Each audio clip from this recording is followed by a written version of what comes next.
Bismillahirrahmanirrahim. Jangan lupa subscribe ya.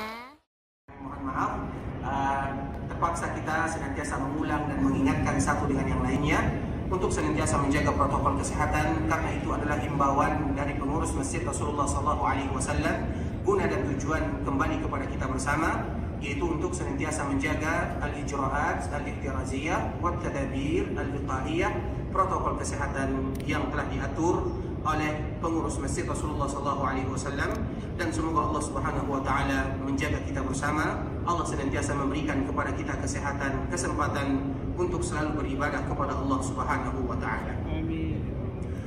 Saudara kaum muslimin, para tamu Allah rahimani wa rahimakumullah. Kita akan menyebutkan di antara sedikit perjalanan baginda yang mulia sallallahu alaihi wasallam yang penuh dengan pengorbanan dan perjuangan, sehingga kita bisa mengambil betapa dekatnya Rasulullah sallallahu alaihi wasallam kepada Allah Subhanahu wa taala. Perjuangan demi perjuangan yang dilakukan Nabi sallallahu alaihi wasallam bersama para sahabatnya. Bagaimana Rasulullah sallallahu alaihi wasallam menyampaikan risalah kepada kita semua, dan apa yang dilakukan oleh Rasulullah sallallahu alaihi wasallam semuanya bernilai manfaat yang sangat indah bagi kita sebagai umat Rasulullah sallallahu alaihi wasallam. Karena tidak ada satupun dalam kehidupan Rasulullah sallallahu alaihi wasallam kecuali bagi kita memiliki makna yang indah. Sehingga kenapa kita harus senantiasa mempelajari Nabi sallallahu alaihi wasallam? Kita ingin tahu bagaimana Nabi kita sallallahu alaihi wasallam. Mulai dari Nabi diutus oleh Allah menjadi Nabi dan menjadi Rasul, bagaimana Nabi beribadah, bagaimana Nabi bermuamalah, bagaimana Nabi sallallahu alaihi wasallam berjuang, bagaimana kesabaran Nabi, bagaimana istighfar Nabi. Semuanya harus kita berusaha untuk mempelajarinya agar kita bisa memaknai dalam kehidupan sehari-hari. Karena tidaklah sejarah yang terjadi kepada Rasulullah sallallahu alaihi wasallam atau perjalanan Rasulullah sallallahu alaihi wasallam kecuali semuanya ada manfaat yang sangat indah bagi kita sebagai umatnya. Pada kesempatan yang berbahagia ini, kita akan sebutkan sedikit perjalanan baginda yang mulia sallallahu alaihi wasallam, terutama ketika Nabi sallallahu alaihi wasallam menghadapi sebuah peperangan yang sangat menegangkan. Bahkan Allah Subhanahu wa taala mengabadikan di dalam Al-Qur'an bagaimana Rasulullah sallallahu alaihi wasallam dan para sahabat diuji dan betul-betul diuji oleh Allah Subhanahu wa taala. Bagaimana musuh Rasulullah sallallahu alaihi wasallam dari luar, dari dalam, dari semua penjuru, mereka ingin menghancurkan Nabi sallallahu alaihi wasallam. Mereka memusuhi Nabi sallallahu alaihi wasallam. Namun apa yang dilakukan oleh Rasulullah sallallahu alaihi wasallam sesuatu yang sangat indah, yang kelihatan di sana bagaimana ketergantungan Rasulullah sallallahu alaihi wasallam kepada Allah Subhanahu wa taala, yang ini merupakan pelajaran bagi kita bersama. Apapun keadaan yang kita hadapi dalam kehidupan, maka kita senantiasa ingat bahwa kita memiliki Allah tempat mengadu, tempat meminta, dan kita juga harus tahu di antara sifat Allah Subhanahu wa taala adalah Ar-Rahman Ar-Rahim, yaitu Maha Pengasih dan Maha Penyayang terhadap hamba-hambanya. Kita mengetahui sebuah peperangan yang dilalui oleh Rasulullah sallallahu alaihi wasallam yang disebut dengan perang Khandaq. Perang Khandaq atau nama lain yang disebutkan oleh Allah Subhanahu wa taala di dalam Al-Qur'an juz 21 di akhirnya dan di awal juz 22 disebut dengan Al-Ahzab. Perang Khandaq juga disebut dengan perang Al-Ahzab, yaitu sebuah peperangan yang terjadi di kota Madinah, yang semua kita mengetahui sampai sekarang ada sebuah masjid yang disebut dengan Masjid Khandaq, atau yang lebih kita kenal dengan Sab'ah Masajid, yang mungkin ada sebahagian di antara kita yang turun di sana, atau ada sebahagian di antara kita yang lewat di sana, yang masih meninggalkan peninggalan sejarah yang sangat indah yang bisa kita ambil makna darinya. Perang Khandaq ini, ikhwatal Islam, para tamu Allah rahimani wa rahimakumullah, yaitu terjadi pada tahun ke-5 Hijriah.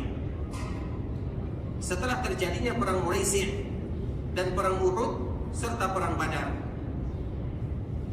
Ketika terjadi perang-perang di antara Nabi sallallahu alaihi wasallam dan orang-orang musyrikun, tentunya mereka tidak tinggal diam. Mereka senantiasa mengatur strategi bagaimana ingin memusnahkan Islam itu sendiri, bagaimana mereka ingin membunuh Nabi sallallahu alaihi wasallam. Maka pada tahun ke-5 Hijriah, orang-orang Quraisy yang ada di Mekah yang mereka beriman kepada Rasulullah SAW, mereka mengumpulkan seluruh kabilah-kabilah Arab. Bahkan bukan kabilah Arab saja, mereka juga bersekongkol dengan orang-orang Yahudi yang ada di dalam Madinah. Sehingga Allah Subhanahu wa taala menyebutkan kepada kita bersama untuk senantiasa mengingat tentang peperangan ini. Apa kata Allah Subhanahu wa taala? Ya ayyuhalladzina amanu dzkuru ni'matallahi 'alaikum. Wahai orang-orang yang beriman, hendaklah kalian senantiasa mengingat nikmat yang Allah berikan kepada kalian. Apa nikmat yang Allah berikan kepada kita? Idza'ukum min fawqikum wa min asfala minkum. Ketika musuh-musuh kalian datang dari atas, dari bawah, dari luar, dari dalam, dari seluruh penjuru, ingin memusnahkan Nabi SAW dan juga para sahabatnya. Sehingga Allah betul-betul mengabadikan di dalam Al-Quran bagaimana perjuangan yang dirasakan oleh Rasulullah SAW dan para sahabatnya.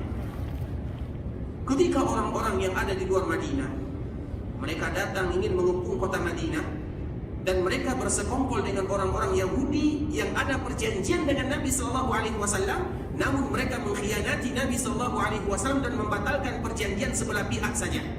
Sehingga Nabi SAW musuhnya dari dalam orang-orang Yahudi, dari luar orang-orang musyrikun atau orang-orang Jazirah Arab yang mereka belum beriman kepada Rasulullah SAW. Sehingga disebutkan oleh sebahagian mereka, di dalam perang Khandaq ini, saking resahnya kaum muslimin, saking susahnya mereka di dalam peperangan tersebut, sampai buang air saja tidak ada di antara mereka yang nyaman dan aman. Sampai buang air saja mereka tidak bisa dengan tenang buang air, saking takutnya mereka musuh dari luar, dari dalam. Bahkan Allah Subhanahu wa taala menyebutkan wa tadhunnuna billahi dzununa. Bahkan pada saat itu kaum muslimin sudah mulai berprasangka yang tidak-tidak tentang Allah Azza wa Jalla, karena musuh begitu banyak. Apa kata Allah Subhanahu wa taala? Hunalika batuliyal mu'minuna wa zulzilu zilzalan syadida. Di saat itulah Allah betul-betul memberikan ujian kepada orang-orang mukmin. Di saat itulah Allah memberikan ujian kepada Rasulullah SAW dan seluruh para sahabatnya. Wa zulzilu zilzalan syadida, dan betul-betul Allah Subhanahu wa taala menggoncangkan mereka.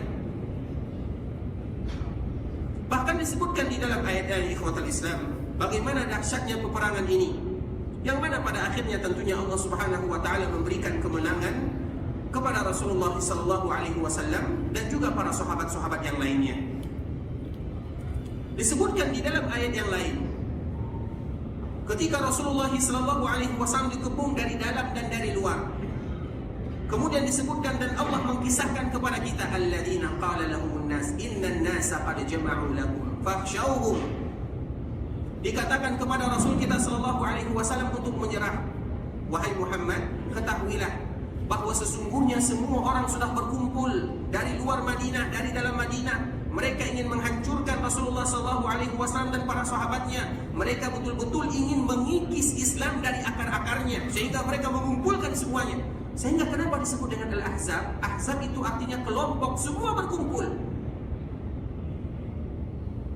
Ketika mereka semua berkumpul, alladzina qala lahumun nasu innan nasa qad jama'u lakum. Wahai Muhammad, sekarang waktunya adalah waktu penghabisan. Sesungguhnya semua manusia sudah berkumpul, ingin mencabut Islam dari akarnya, ingin membunuh Rasul kita yang mulia SAW, ingin menghilangkan Islam. Innan nasa qad jama'u lakum fakhshawhum. Maka hendaklah kamu mundur, hendaklah kamu menyerah, hendaklah kamu takut kepada mereka. Kata orang-orang tersebut kepada Rasulullah SAW. Kemudian apa yang terjadi? Ternyata semakin Rasulullah SAW mendapatkan musibah yang begitu besar, semakin dihadapkan dengan permasalahan yang begitu dahsyat yang Allah Subhanahu wa taala sebutkan di dalam Al-Qur'an, maka Allah menyebutkan apa ciri Nabi SAW dan apa ciri sahabat Nabi SAW. Fazadahum imana. Ternyata permasalahan yang mereka hadapi, ternyata ujian yang dihadapkan kepada mereka, fazadahum imana, yang membuat mereka semakin takut, bertambah keimanan kepada Allah Subhanahu wa taala. Tidak mereka semakin takut kepada musuh, semakin banyak musuh, semakin banyak ujian, semakin banyak cobaan, semakin banyak rintangan, semakin membuat keimanan mereka semakin kuat kepada Allah Subhanahu wa taala. Fazadahum imana. mereka bertambah keimanannya. Para sahabat tegar, Nabi SAW senantiasa memberikan motivasi, semangat kepada sahabatnya. Fazadahum imana, iman mereka semakin kuat, semakin yakin mereka kepada Allah bahwa Allah pasti memberikan pertolongan kepada mereka. Kemudian fazadahum imana wa qalu, Nabi SAW dan para sahabatnya mereka mengatakan dalam permasalahan atau ketika mereka dihadapkan dengan permasalahan yang sangat berat, wa qalu hasbunallahu wa ni'mal wakil. Hasbunallahu wa ni'mal wakil. Cukuplah, yang akan menolong kita adalah Allah Subhanahu wa taala. Wa ni'mal wakil, dan Allah adalah sebaik-baik kita tempat bersandar. Itulah yang diucapkan oleh Rasulullah SAW, yang mana ini juga pelajaran bagi kita bersama. Kalau seandainya kita diberikan ujian yang mungkin secara zahir tidak bisa lagi bagi kita untuk memikulnya, sudah berat bagi kita rasanya, mengadu ke sana tidak bisa, mengadu ke sini juga tidak bisa, maka kita ingat masih memiliki Allah Azza wa Jalla tempat kita mengadu dan meminta sambil kita mengucapkan sebagaimana yang diucapkan oleh Rasulullah SAW. Hasbunallahu wa ni'mal wakil. Itu adalah ucapan Rasulullah SAW dalam permasalahan yang paling sulit. Nabi SAW menyebutkan hasbunallahu wa ni'mal wakil. Rasulullah SAW ingin mengajarkan kepada kita sebagai umatnya bagaimana kita betul-betul bersandar kepada Allah Subhanahu wa taala. Hati kita jangan pernah terselewengkan dari Allah Subhanahu wa taala. Kalau kita ingin meminta kepada Allah, ingin minta pertolongan kepada Allah. Apapun yang kita ingin minta, hadapkan, bersimpuh, memohon di hadapan Allah Subhanahu wa taala sambil kita mengucapkan hasbunallahu wa ni'mal wakil. Bahkan ikhwatul Islam, disebutkan juga di dalam sebuah hadis bahwa doa ini atau kalimat ini bukan hanya Nabi SAW yang mengucapkannya, namun juga pernah diucapkan oleh kakeknya Nabi Ibrahim alaihissalam. Karena perjuangan yang dirasakan oleh Nabi Muhammad SAW dengan perjuangan yang dirasakan oleh kakeknya Nabi Ibrahim alaihissalam tidak jauh berbeda. Sama-sama mereka berjuang dan sama-sama sulit perjuangan yang mereka rasakan. Kita melihat bagaimana Allah Subhanahu wa taala mengabadikan kepada kita tentang Nabi Ibrahim alaihissalam. Bagaimana perjuangan Nabi Ibrahim alaihissalam. Nabi Ibrahim alaihissalam ketika dia berdakwah tidak ada yang beriman kepadanya kecuali anak pamannya yang bernama Lut alaihissalam. Yang mana Allah Subhanahu wa taala juga mengutus Nabi Lut alaihissalam namun kepada kaum yang lainnya. Maknanya apa? Ketika Nabi Ibrahim berdakwah di jalan Allah Subhanahu wa taala, tidak ada yang beriman kepada Nabi Ibrahim alaihissalam kecuali dia, istrinya, anak pamannya. Sedangkan yang lain tidak ada yang beriman kepada Nabi Ibrahim. Bukan hanya tidak mau beriman kepada Nabi Ibrahim, namun mereka ingin membunuh Nabi Ibrahim alaihissalam. Kita tahu kisahnya bagaimana Nabi Ibrahim berdakwah. Kita tahu bagaimana perjuangan pengorbanan Nabi Ibrahim alaihissalam. Bahkan Allah Subhanahu wa taala menyebutkan inna Ibrahim kana ummah. Sesungguhnya Nabi Ibrahim itu adalah ibarat umat, padahal dia sendiri. Namun Allah menyebutkan dirinya tentang sebagai seorang umat. Maknanya apa? Perjuangan yang dia lakukan sama dengan perjuangan sebagai suatu umat. Sama perjuangannya, besar perjuangan yang dilakukan oleh Nabi Ibrahim, sama ibarat sebuah perjuangan yang dilakukan oleh suatu bangsa, umat yang besar. Begitulah Allah Subhanahu wa taala menyebutkan tentang Nabi Ibrahim alaihissalam. Kita mengetahui Nabi Ibrahim alaihissalam tidak ada di antara keluarganya yang mendukung dakwahnya, namun dia tetap berdakwah di jalan Allah Subhanahu wa taala. Sehingga akhirnya terjadilah yang terjadi yang diabadikan oleh Allah Subhanahu wa taala di dalam surah Al-Anbiya. Wa laqad atayna Ibrahim rusydah. Ingatlah ketika kami memberikan kepada Nabi Ibrahim akal pikiran yang jernih. Dikala Nabi Ibrahim ingin menghancurkan berhala-berhala yang ada di zamannya. Ketika mereka meninggalkan kampungnya, meninggalkan daerahnya untuk sebuah ritual, Nabi Ibrahim mengatakan tentang dirinya, faqala inni saqim. Nabi Ibrahim diajak untuk melakukan ritual kesyirikan, ritual beribadah bukan kepada selain Allah Subhanahu wa taala, ritual meminta bukan kepada selain Allah Subhanahu wa taala. Maka dia mengatakan, faqala inni saqim. Aku sedang sakit, kata Nabi Ibrahim. Maknanya apa? Aku bukan sakit, bukan badanku yang sakit, namun yang sakit hatiku. Kenapa kalian beribadah, meminta, memohon kepada selain Allah Subhanahu wa taala? Akhirnya mereka meninggalkan kampungnya, mereka meninggalkan daerahnya. Kemudian di saat itulah Nabi Ibrahim memanfaatkan momen yang indah tersebut untuk menghancurkan semua berhala-berhala yang disembah oleh kaumnya. Dihancurkan semuanya. Ketika dihancurkan, maka disisakan dan ditinggalkan berhala yang paling besar. Ketika kaumnya pulang, melihat patungnya sudah hancur, maka mereka heran dan mereka seolah-olah ditimpa sebuah musibah yang sangat besar. Sehingga ketika melihat patungnya sudah hancur lebur, maka mereka bertanya-tanya, qalu man fa'ala hadza bi alihatina? Siapa yang telah menghancurkan Tuhan-Tuhan kita? Siapa yang telah menghancurkan berhala kita? Maka ada di antara mereka yang mengatakan, Ibrahim. Sesungguhnya yang menghancurkan patung tersebut adalah Ibrahim. Kemudian mereka mengundang Ibrahim untuk disidang dan untuk dihukum. Dikumpulkan semua manusia dan didatangkan Nabi Ibrahim alaihissalam.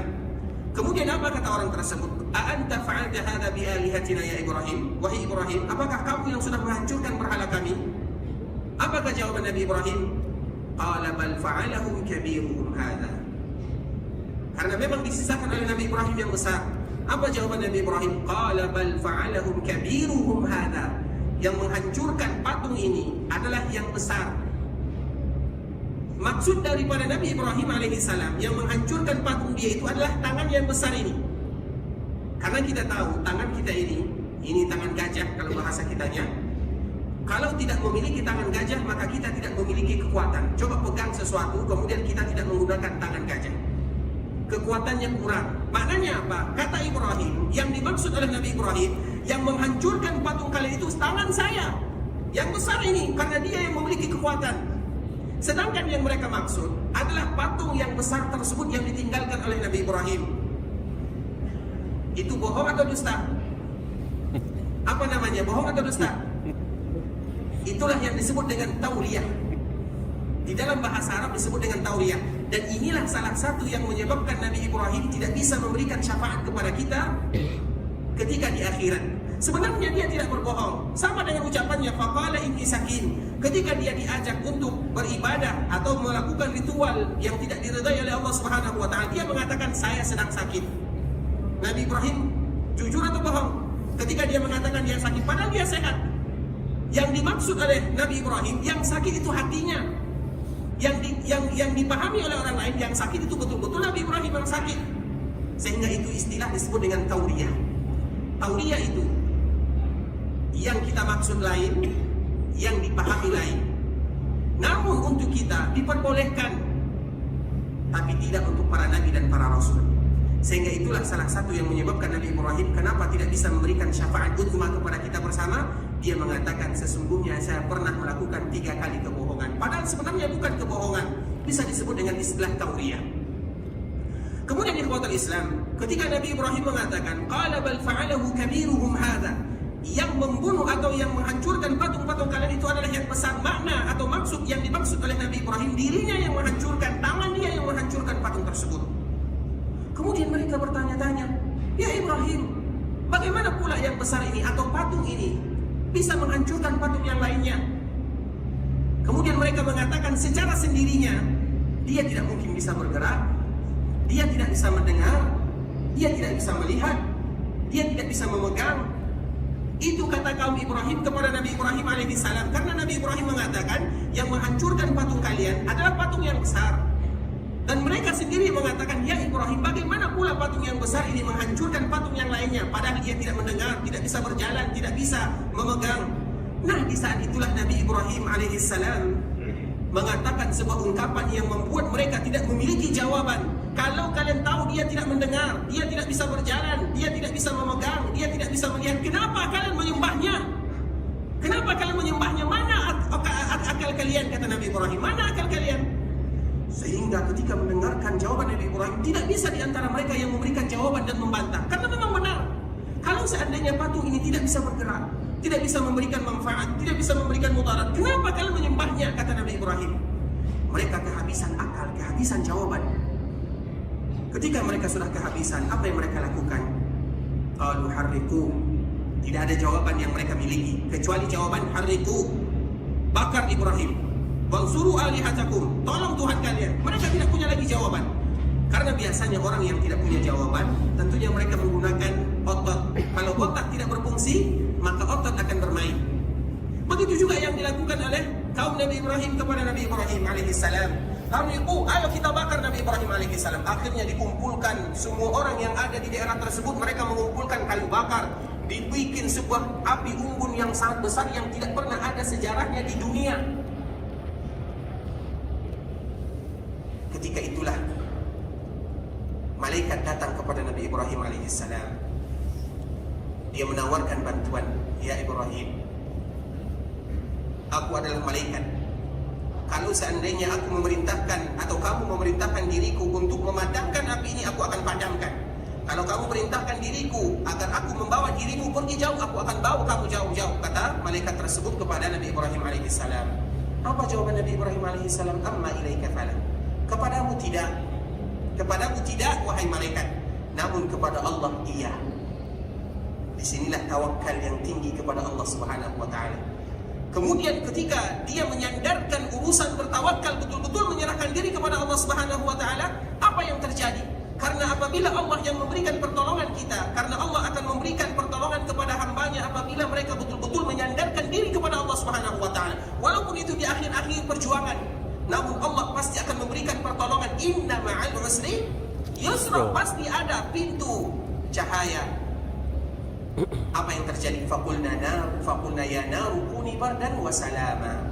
Wahai api yang tadi dijadikan untuk membakar Nabi Ibrahim alaihissalam, qulna ya naru kuni bardan wa salama. Jadilah kamu dingin, bukan hanya sekedar dingin, karena apabila api itu menjadi dingin bisa juga membekukan.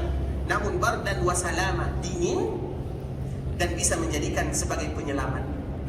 Apa yang diucapkan oleh Nabi Ibrahim alaihissalam sama yang diucapkan oleh Nabi Muhammad sallallahu alaihi wasallam. Hasbiyallahu wa ni'mal wakil. Hasbiyallahu wa ni'mal wakil. Itulah pelajaran yang sangat indah yang bisa kita ambil manfaat darinya, ikhwatul Islam. Bagaimana kita betul-betul menyandarkan diri kita kepada Allah Subhanahu wa ta'ala. Kita tahu dunia ini adalah tempat Allah menguji hambanya. Tidak ada di antara kita yang tidak pernah mendapatkan ujian, permasalahan. Semua kita memiliki masalah. Semua kita ada ujian masing-masing. Berbeda. Ada yang diuji dengan hartanya, ada yang diuji dengan keluarganya, ada yang diuji dengan anak-anaknya, ada yang diuji dengan tetangganya, ada yang diuji dengan fisiknya. Banyak ujian yang diberikan oleh Allah Subhanahu wa ta'ala. Hanya berbeda cara kita mendapatkan ujian tersebut. Apa yang harus kita lakukan? Jangan datang kepada selain Allah. Berusaha boleh, namun jangan pernah gantungkan harapan kita kecuali kepada Allah Subhanahu wa ta'ala. Itu yang terpenting. Karena apabila kita sudah menggantungkan harapan kepada selain Allah Subhanahu wa ta'ala, maka dikhawatirkan Allah akan menyandarkan kita kepada apa yang tadi kita telah gantungkan. Misalnya, karena biasanya kita tentunya ketika mendapatkan permasalahan, kita ingin cepat selesai. Maka sering kita lihat, misalnya ada yang diuji dengan kehilangan harta, hartanya hilang atau hartanya dicuri. Apa yang dia lakukan? Datang ke dukun. Pak dukun, saya kehilangan emas 1 kilo. Coba cari di mana. Padahal mudah bagi kita untuk mengangkat tangan memohon kepada Allah. Ya Allah, sesungguhnya harta ini darimu. Kalau seandainya ditakdirkan akan kembali kepadaku, mudah bagi kita. Namun itu susah dilakukan. Maka kita harus senantiasa betul-betul menyandarkan harapan, permohonan, meminta hanya kepada Allah Subhanahu wa ta'ala. Makanya di dalam hadis yang sering kita sebutkan di ikhwatul Islam, saudara kaum muslimin, para tamu Allah rahimani wa rahimakumullah, yaitu sebuah hadis dari sahabat atau dari salah seorang atau dari tabi'in Sa'id bin Jubair radhiyallahu ta'ala anhu. Sebuah hadis yang sangat panjang, namun Rasulullah sallallahu alaihi wasallam menyebutkan kepada kita di antara salah satu ciri umat Rasulullah sallallahu alaihi wasallam atau di antara mereka yang diberikan kemuliaan oleh Allah Subhanahu wa ta'ala ketika mereka betul-betul menyandarkan harapan hanya kepada Allah Subhanahu wa ta'ala. Apa kata Rasulullah sallallahu alaihi wasallam? Wa ma'hum, ketika Rasulullah sallallahu alaihi wasallam diperlihatkan kepadanya umatnya di akhirat, karena Nabi tahu mana umatnya, mana tidak. Nabi sallallahu alaihi wasallam bisa membedakan mana umatnya dan mana bukan umatnya. Kemudian disebutkan kepada Rasulullah sallallahu alaihi wasallam, wa ma'hum 70,000 yadkhuluna al-jannata bighairi hisabin wala 'adzab. Rasul disebutkan kepadanya, wahai Muhammad, sesungguhnya dari umatmu yang sekian jumlahnya, ada di antara mereka yang jumlahnya 70.000 orang, 70,000 yadkhuluna al-jannata bighairi hisabin wala 'adzab. Mereka masuk ke dalam surga tanpa hisab, tanpa azab, langsung masuk. Dan itu merupakan kemuliaan yang sangat luar biasa. Karena apabila sudah dihisab, pasti diazab. Itu kaidah yang disebutkan oleh Rasulullah SAW. Seluruh mereka yang dihisab, pasti diazab. Karena hisab itu ada dua macamnya. Ada hisab yang berat, ada hisab yang ringan. Hisab yang ringan ini disebut dengan arad, sebagaimana hadis ibunda kita Aisyah radhiyallahu taala anha. Sedangkan hisab yang berat, siapa yang dihisab maka dia akan diazab. Nah, ada di antara umat Nabi sallallahu alaihi wasallam 70,000 yadkhuluna al-jannata bighairi hisabin wala azab. Mereka masuk surga tanpa hisab, tanpa diazab, jumlahnya 70,000 orang. Kalau hanya jumlahnya 70,000 orang, apakah kita kebagian atau tidak? 70,000 kalau dibandingkan umat Nabi sallallahu alaihi wasallam sedikit. Namun di dalam riwayat yang lain, dan ini bisa merupakan kabar gembira bagi kita bersama, di dalam riwayat yang disebutkan oleh Imam Ahmad di dalam kitabnya Al-Musnad, setiap seribu dari 70,000 ini, setiap 1.000 dari 70,000 ini ditambah lagi 70,000 oleh Allah Subhanahu wa taala.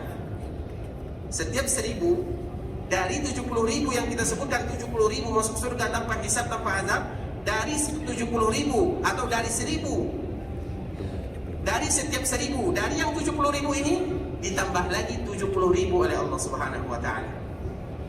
Dan itu merupakan kabar gembira, sehingga mereka yang masuk surga tanpa dihisab, tanpa diazab itu sangat banyak. Berapa kira-kira jumlahnya? Siapa yang tahu? Dari 70,000, setiap 1.000 dari 70,000 ini ditambah lagi 70,000. Sekarang kira-kira kita mengira-ngira berapa kira-kira umat Rasulullah SAW yang masuk surga tanpa dihisab dan tanpa diazab? Ada yang tahu jumlahnya? 490 juta. Kira-kira sekitar 5 jutaan. Kira-kira walaupun tidak sampai, kurang sedikit, kira-kira sekitar 5 jutaan. Namun 5 jutaan kalau dibandingkan dengan umat Rasulullah SAW masih sedikit. Nah, di sanalah kita berlomba. Sehingga pertanyaan kita, bagaimana supaya kita termasuk ke dalam mereka yang bisa masuk surga tanpa dihisab, tanpa diazab? Harapan kita bersama. Dan semoga kita termasuk salah satu di antaranya. Kemudian ketika Nabi SAW menyebutkan hadis tersebut, Nabi berhenti.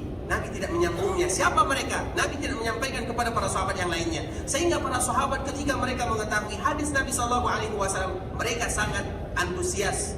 Mereka sangat berharap agar mereka salah satu di antaranya. Namun Nabi tidak menyebutkan ciri-cirinya. Sehingga mereka mulai menerka, mulai mengira-ngira. Mungkin mereka yang lahir dalam keadaan Islam, mungkin mereka yang tidak pernah melakukan kesyirikan, mungkin mereka yang seperti ini, mungkin mereka yang seperti itu. Kemudian ketika melihat para sahabat mengatakan dan sudah mulai menerka dan mengira-ngira, maka Nabi SAW pun keluar sambil mengatakan, hum alladzina la yastarqun wa la yaktawun wa la yatatayyarun wa ala rabbihim yatawakkalun. Siapa yang 70,000 ini? Atau ketika kita menambahkan siapa yang 5 jutaan ini? Syaratnya ada 4. Yang mana keempat syarat ini terkumpul di syarat yang terakhir. Yang pertama, humul ladina la yastarqun, mereka yang tidak pernah minta diruqyah. Ingat, mereka yang tidak minta diruqyah. Karena kita tahu ruqyah itu adalah obat yang mujarab. Ketika ada orang yang sakit kemudian kita ruqyah, ruqyah itu adalah obat yang paling bagus. Namun berbeda antara meruqyah dengan minta diruqyah. Orang yang meruqyah itu adalah orang yang melakukan kebaikan, bagus. Namun mereka yang minta diruqyah kepada orang lain, seolah-olah mereka sudah mulai menggantungkan harapannya bukan kepada Allah Subhanahu wa taala. Padahal bukan dilarang meminta diruqyah, bukan dilarang. Namun dikhawatirkan di sana kalau seandainya seorang hamba tersebut menggantungkan harapan bukan kepada Allah Azza wa Jalla. Sama seperti kita ketika kita berobat. Ketika kita datang berobat ke dokter misalnya, jangan pernah kita menggantungkan harapan kita kepada dokter tersebut. Makanya ucapan dokter tolong sembuhkan, kita jauhkan ucapan-ucapan seperti ini yang menyembuhkan, yang memberikan kesehatan, yang memberikan